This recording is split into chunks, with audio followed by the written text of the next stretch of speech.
যে সালাম দিল আসসালামু আলাইকুম, যুবক বলে ওয়ালাইকুম আসসালাম। আহমদ ইবনে হাম্বল বলে, যুবক আমার যাওয়ার জায়গা নেই, সফরে বেরিয়েছি, খুব শীতে কষ্ট পাচ্ছি, রাতে যদি তোমার এই চুলা থেকে একটু আগুন পোহাই কোনো সমস্যা? যুবক বলে, না না সমস্যা না, আহলান ওয়া সাহলান, খোশামদেদ, আসেন আসেন, আপনি আগুন পোহাইলে আমার সমস্যা কি?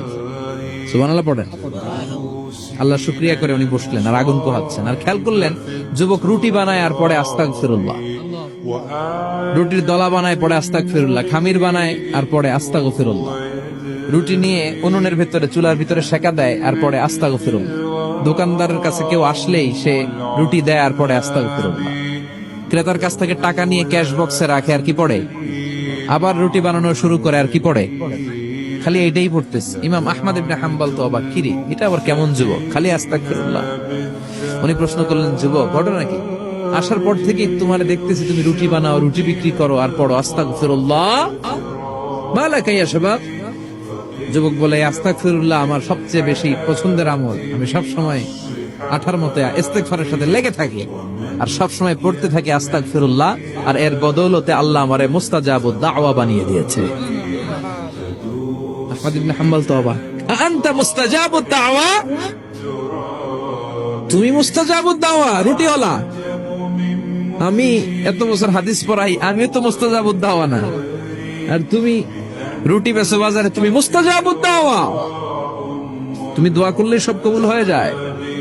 যুবক বলে, না আনা মুস্তাজাবুদ দাওয়া, আমি আমার জীবনে যত দোয়া করেছি কবুল করে নিয়েছে কে? সব দোয়া কবুল করে নিয়েছে আল্লাহ, একটা দোয়া ছাড়া। কয়টা? আহমদ ইবনে হাম্বলের কৌতূহল, কিউরিসিটি আরো বেড়ে গেল, কি সব দোয়া কবুল হয়েছে একটা দোয়া ছাড়া? মাযালিকা দুআ ইয়া শাব, কি সেই দোয়া?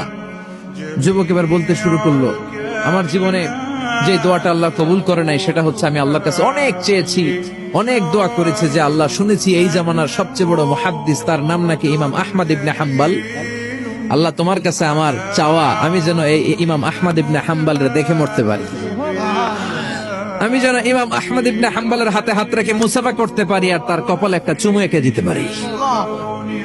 আহমদ ইবনে হাম্বল আবেগপ্রবণ হয়ে গেলেন, চোখের পানি ছেড়ে দিলেন, বললেন, যুবক তোমার এই দোয়াটাও কবুল হয়ে গিয়েছে।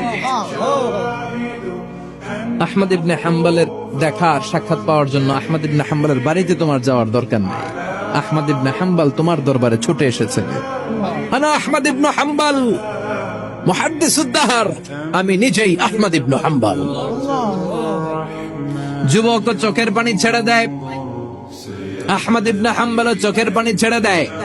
যুবক চিৎকার মেরে ইমাম আহমদ ইবনে হাম্বলকে জড়িয়ে ধরে, হাতে হাত রেখে মুসাফা করে, কপালের মধ্যে চুমু খায় আর আল্লাহর শুকরিয়া করে বলে, ও ইমাম, আসলে এই দোয়াটাও আল্লাহ আজকে কবুল করে নিল।